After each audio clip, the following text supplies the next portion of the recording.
Welcome to another episode with your chapter crush, sweetheart. This is Everblue Presents When You're Enough, a chapter crush, sweetheart series. Michel, chapter 32. Oh, if you could read my heart, you would see the place that I keep you. Gustave Flaubert. As I step into the house, the sound of laughter fills the air. Hello? I'm home, I call, running an hand through my freshly cut hair. Did I stay away long enough?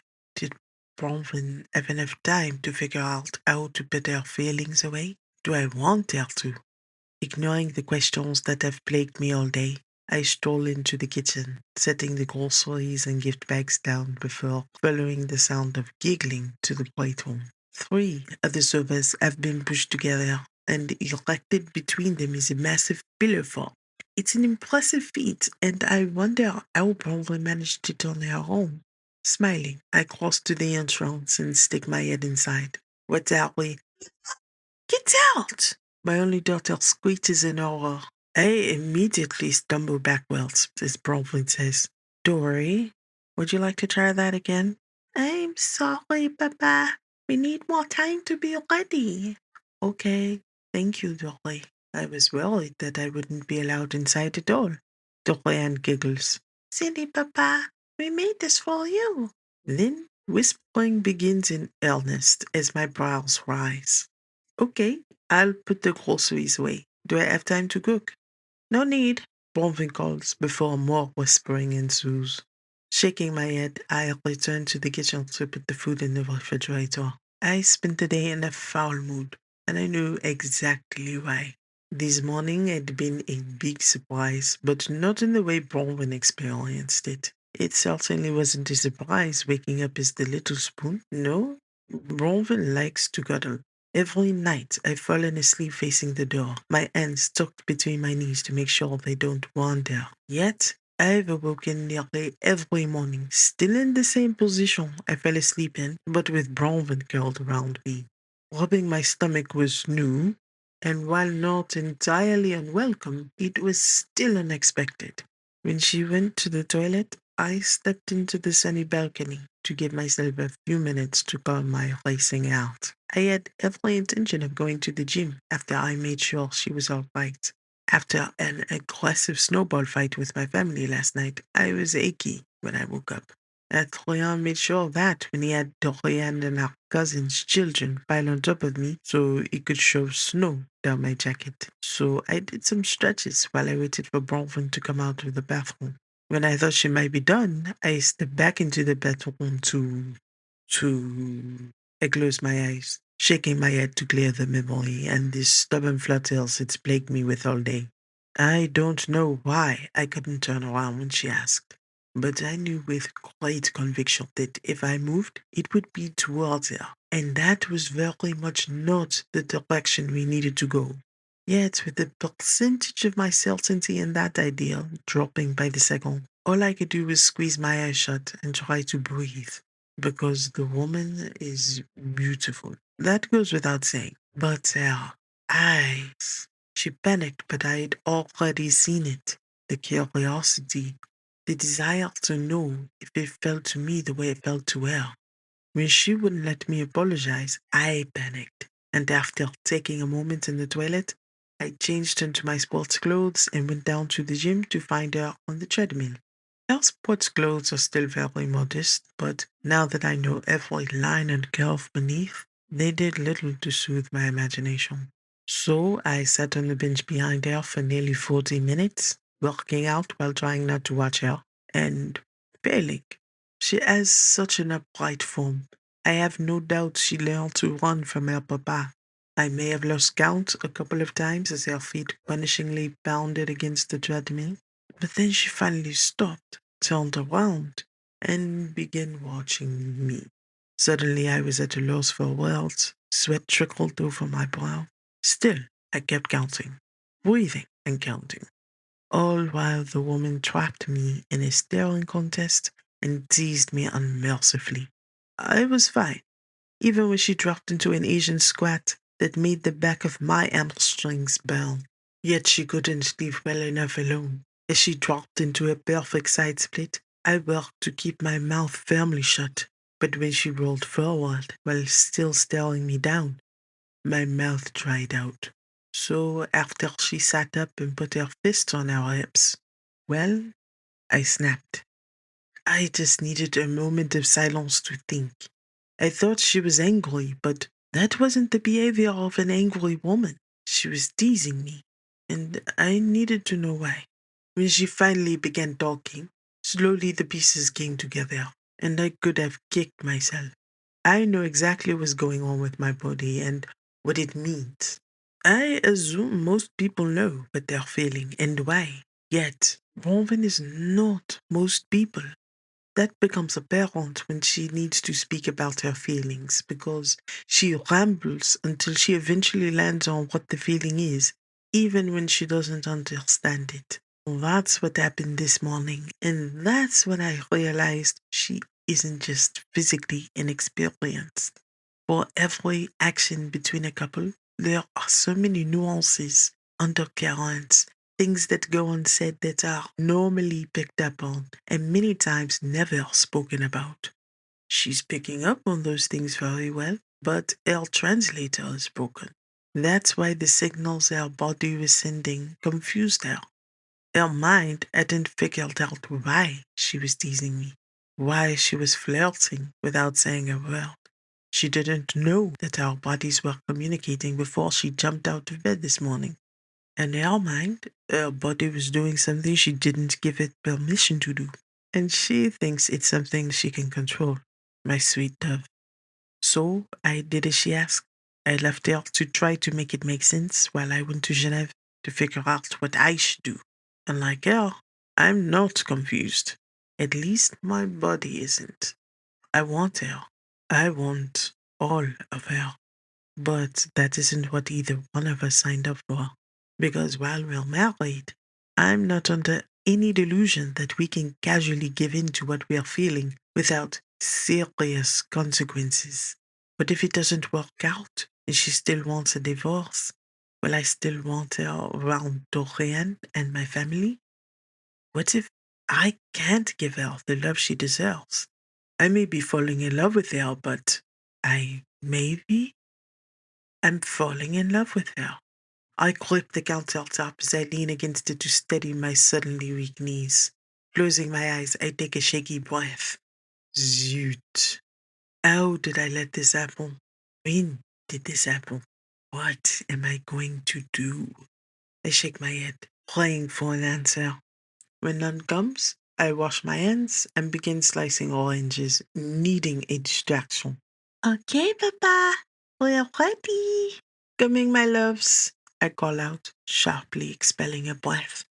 Okay, you're going to stay cool. Just because these are your feelings doesn't mean they're hers. Okay, they could be hers, but until she knows for sure, I know nothing for sure. So just behave normally. You can do this. Picking up the plate of fruit, I walk towards the fort. Knock, knock, I call. Who is it? Bronwyn sings. Despite the fluttering in my chest, I smile. The big bad wolf, coughing from Bronwyn and giggles from Doriane. I don't think we should let him in, Dory. He says he's bad. Doriane, my lovely voice of reason, pipes in. Yes, but what if he just thinks he's bad, gift mama? I've come bearing gifts, I say.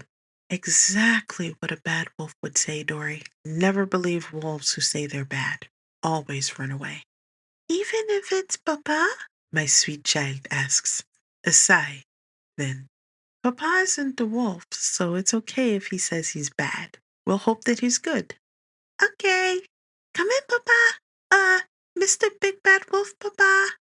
I smirk, using an elbow to push back the sheet as I bend to walk into a surprisingly spacious, very well lit fort. One of the small tables is set up with snacks and water, and in the middle of a mess of pillows and blankets lay my two favorite girls in matching yellow fuzzy sleep shirts and space buns. My heart is beating over time, taking it all in. Because more than anything, this is what I've wanted for Doriane. It's the kind of love and attention that she deserves. And the woman giving it to her is my heart. Sliding the plate of oranges onto the already crowded table while I get my emotions under control, I force a grin, pulling out my phone to take a picture. Well, well, well, what have we here? Bronwyn throws an arm in front of Doriane, crying out, Dory, ready the pillows in case we need to fight our way out. Doriane snatches up 2 pillows, holding them aloft. Pillows ready! That forces a real laugh out of me as I will turn my phone to my pocket and hold up my hands in surrender. I come in peace. Don't hurt me. Bronwyn eyes me dubiously. Do we believe him, princess? Dorothy pushes her glasses up her tiny nose. There's only one way to tell, Captain. Captain? I mouth, to which Bronwyn smirks and shrugs her shoulders. What do we do, princess? Bronwyn exclaims. We have to give him kisses to make sure. If he dies, then he's bad. If he lives, he's good. Bronwyn looks down at Princess Dory with a raised brow. Are you sure, Princess? What if we're wrong? It's the only way, Dory cries. As you wish, Princess. Then, looking a leg round mine, Bronwyn executes a perfect sweep, dropping me to my knees and the pile of pillows in front of them as she cries, Attack! I scream in sheer delight, but it's made to sound like horror as I'm covered in sloppy and disturbingly sticky kisses from Doriane and very warm and too few kisses from Bronwyn. When I clutch my chest and pass out, they begin laughing hysterically. Oh no, princess. It looks like we're wrong. What should we do? You have to give him the cure. What's that, princess? The kiss of true love. Silence. Maybe we don't need him. No, my daughter cries. We need him. We'll starve if he dies. Smothered laughter. You have a good point, princess. Okay, prepare true love's kiss. Hurry. Rustling thin. Here it is. Hurry. Time is running out. I feel Bronwyn edge closer, and I try to keep a straight face as I feel her warmth. Then the softest brush on my mouth. I belt my lips and... Chocolate? My eyes fly open to see Bronwyn fighting back laughter as Dorian shouts, Yeah! It worked! It worked! I sit up, chewing on a Florentine. I laugh as Dorian throws her arms around my neck. Welcome back, Papa. We're so happy you're alive. I lick a smudge of chocolate from my lips as I glance at a blushing Bronwyn. Me too. Turning to Dorian, I ask, Did you have fun with Gift Mama today? As she regales me with the tale of their journey to El Gigi's house, Bronwyn crawls over to the table and begins fixing a bowl of soup. I recognize it as Mama's coq au vin and gratefully take the bowl while I learn of something very interesting indeed. You looked at pictures of me? But you didn't look at a lot of pictures. I smile, looking at Bronwyn as my informant goes on. No, Papa. We saw all your pictures. And Gift Mama said your Papa wants to know about the cookies. Didn't you help Gigi? No, Papa definitely wants to know what Gift Mama said. I smirk, taking a sip of stew. Dorian sighs. Ah, who's telling the story? Bronwyn and I both sit back. Jason. You. Okay, Dorian uffs. So, I helped Gigi sweep, then we looked at pictures, and Gift Mama said you were gorgeous. Bronwyn slaps a palm to her face. Gorgeous. The word is gorgeous, Dory. That's what I said. Dory frowns. You said never mind. The world is gorgeous. I interject, secretly thrilled that Bronwyn thinks so. Papa, what does gorgeous mean? I am looking at my brilliant daughter. We should ask Gift Mama, since she used the word. We both turn to look at Bronwyn, who's trying to hide under a pile of blankets. Reaching over, I uncover her face. Gift Mama. What does gorgeous mean? Bronwyn shoots daggers at me, but she smiles when she looks at Doriane. It means someone is very beautiful and that you really like the way they look. Oh, Doriane's sweet brown eyes light up. You're gorgeous, Gift Mama. Right, Papa? I chuckle. Gift Mama is gorgeous and captivating and a lot of other words that mean the same thing. Like John Kim. He's gorgeous. I turn all the way around to look at the little blonde girl who has replaced my daughter. Who is John Kim? Her lashes flutter as a dreamy smile crosses her face. He's in my class. He has freckles and he eats kimchi every day. It stinks, so no one eats with him, but I do. My eyes narrow. And why do you eat with him?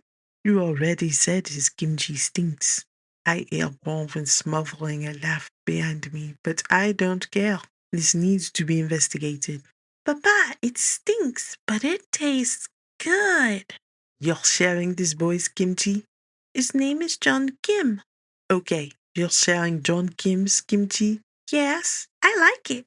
Stop eating his kimchi. I will make you kimchi, even better than his. You don't need his food. Dorian frowns at me like I'm sick, while Bronwyn struggles to breathe through her choked laughter. What Papa means is you don't want to share and get his germs. Now, if you have something you want to share with John Kim, you can never share anything with John Kim. Do you understand, Dorian? I know it sounds unreasonable, but this is how it starts. But what if we want to play together and he wants to share? Don't even think about play. When Bronwyn pokes me in the side, I take a deep breath. She's right. I'm overreacting, and now Dorian's eyes are filling with tears. But John Kim is my friend, and he's the most gorgeous boy, and I like his kimchi. She begins wailing as I pull her into my lap. I'm sorry, Dorian. I didn't mean to upset you. I know you like his kimchi, but boys are disgusting. You don't know where his kimchi has been. But Mama, she begins sniffling. John Kim likes me. Every day he only plays with me. He'll be sad. My brows rise. Seriously? This little boy already has my little girl crying over him? Wait until I see this John Kim. Bronwyn rests an hand on my arm as she uses the other to wipe the tears from Dorian's face. I'm sorry what Papa has said made you sad, Dory. Do you want to talk about it? Dorian nods and Bronwyn continues. Papa has met a lot of little boys, so he can only remember what they were like. But he doesn't know John Kim, right? He's probably a very nice boy, but Papa is very nervous that he might not be. Maybe Papa should meet him. I slowly turn to look at Bronwyn. I'd rather base jump without a parachute. She nods towards Dorian, who looks up at me with large, hopeful eyes. Okay, I acknowledge. I'm sorry, Dory. Yes, I must meet John Kim first. That should always happen before any kimchi sharing and certainly before playing. Dorian nods solemnly. Okay. Bronwyn pulls Dorian into her lap for cuddles. Okay, now Papa is going to change. He's not in the right clothes for a slumber party, and we don't want him to be grouchy. So, after being kicked out, I returned to the dimly lit great room, more appropriately dressed in a pair of lounge pants and a grey thermal. As I approach the glowing sheets of the pillow fort, I smile when I hear Bronwyn's storytelling voice. However, the smile quickly falls when I hear Dorian ask, But does the prince like the princess? Yes, Bronwyn chuckles. He likes that the princess is funny and helpful. I interrupt as I step inside, unwilling to let this go on. Dorian doesn't need any more ideas in her head about John Kim. Is it possible for you to tell a story without a prince in it? I don't want our daughter growing up believing she needs a man to come and rescue her. If she meets a man, he will stand equal with her and support her as she supports him as well. Crawling to the only vacant space beside Bronwyn, I lean back against the stack of pillows and fold my hands behind my head. As Doriane looks at me wide-eyed, Bronwyn shoots me a placating smile. You're right. I can definitely tell a story without a prince. Thank you. I breathe a sigh of relief. Once upon a time, there was a frog. No, I jolt up. This is the same thing. Not all men can be princes. You can't just mwah, and suddenly they are a prince. Dorian and Bronwyn look at each other and begin giggling, but Bronwyn purses her lips as she begins nodding. You're right, Papa. Of course you're right. She folds an hand under her chin, shooting me a look of pity. Sometimes they're just frogs. Ribbit. Ribbit. Dorian laughs as I scoff and begin tickling Bronwyn. But when a pillow is thrown, we are somehow in the middle of a pillow fight that nearly costs us the fort. We finally call a draw when Dorian sticks his head inside, grinning from ear to ear as he waves a kitchen towel. I'm just delivering the baguettes you requested, he says, dropping the bread on the table with a knife. Thanks. Join us? I ask, but he shakes his head. No thanks. I'm going out tonight. I raise my brows, but I know, telling him to have a good time. When he winks and disappears, I turn back to my little gang. How about a bite to eat? Which is how we came to be feasting on Mama's soup and baguette, as my wife and daughter sang along to a circus movie. After enjoying the snacks and making sure Dorian brushed her teeth, it was story time. As Dorian laughed and begged for more, I acted out the parts with shadow puppets as Bronwyn played the piano through an Apple earphone. And when Dorian curled up on my chest, sleepily asking Bronwyn to sing to her, I felt a warmth that I never had before. This is what a family should be. When Bronwyn snuggled beside me, playing the first notes of Stay Awake, Dorian's eyes began drifting closed. By the time the last note was sung, our little girl was fast asleep. Looking down at Bronwyn, I smile softly as I whisper, You must have slipped something in her soup. She never falls asleep this fast. She chuckles. Do you plan to let her sleep here? No. When the fire goes out, it can get chilly in here. Bronwyn ums. Her dark eyes trained on my face when she abruptly lifts a hand and brushes it through my hair. You cut it. It's the same length it was when you first came to New York. I thread my fingers through my medium-length waves. It was getting too long. I stopped for a cut when I went to Geneva earlier. Do you like it?